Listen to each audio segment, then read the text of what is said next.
Welcome back to This is Our Second Life, and I am on behalf of Transform Africa. This is Elizabeth Kisaaka, and it is great session with great pleasure that I'm moderating this discussion.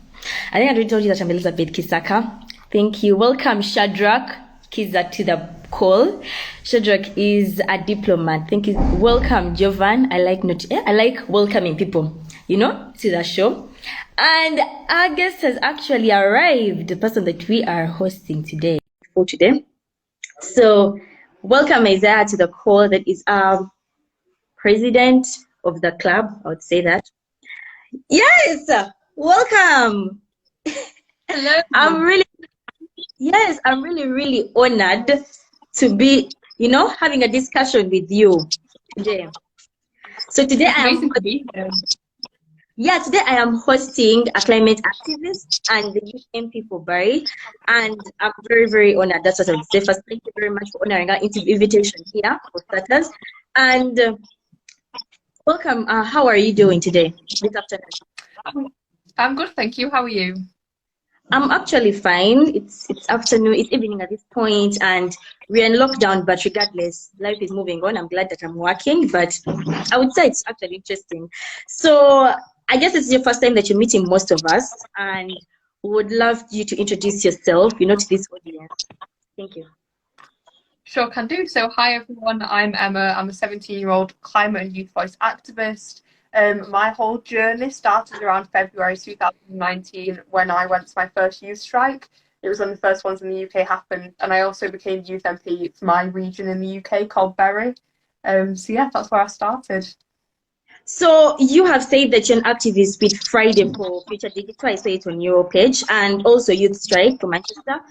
Why did you choose to become a climate activist? I think there was two main reasons. The first one was on a much more local level to me. So I think it was Boxing Day 2015. In the UK, there was huge floods, and there was kind of a pub just down the road for me, and it basically just got washed away. Like this entire building that was on the river just went, and my entire park was flooded, and bridges were washed away. And it was just, I think it was the first proper experience I've had with climate change being that much of a threat to me on like a very personal level. And so I felt I have to do something to try and raise awareness for this. So on a more personal level, there was that. But then also on an international level, it was sort of seeing everything that's happening in places in like mapper countries where nothing was happening. And it was just frustrating as a young person. So I was probably like 15 at the time.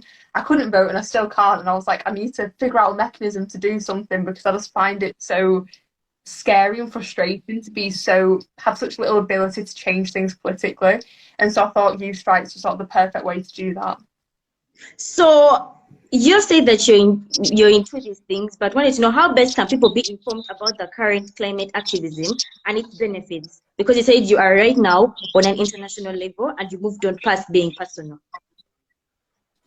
Yes, so I think there's a lot of benefits to doing climate activism on so many different levels. I think it sort of depends on you as a person, because for some people, working internationally with so many people can be really, really intimidating. And I think it's okay to feel like that. You shouldn't have to feel like that's the only way that you can get involved in climate activism. I think doing stuff on a local level in Manchester for me has been a great way to meet new people who are similar to me culturally, who are similar to me in my views and my opinions, and they have the same accent and things like that. And it's just sometimes that is a lot less anxiety inducing than having conversation with people internationally. But I think equally when you meet people on an international level, you just get to experience all the different impacts that climate change is having on other people, and it just broadens your horizon outside of just what's covered in the mainstream media. Because I hear about the typhoons in the Philippines, which would not be covered in the mainstream media in the UK, but I hear about it because I'm involved in international organisations.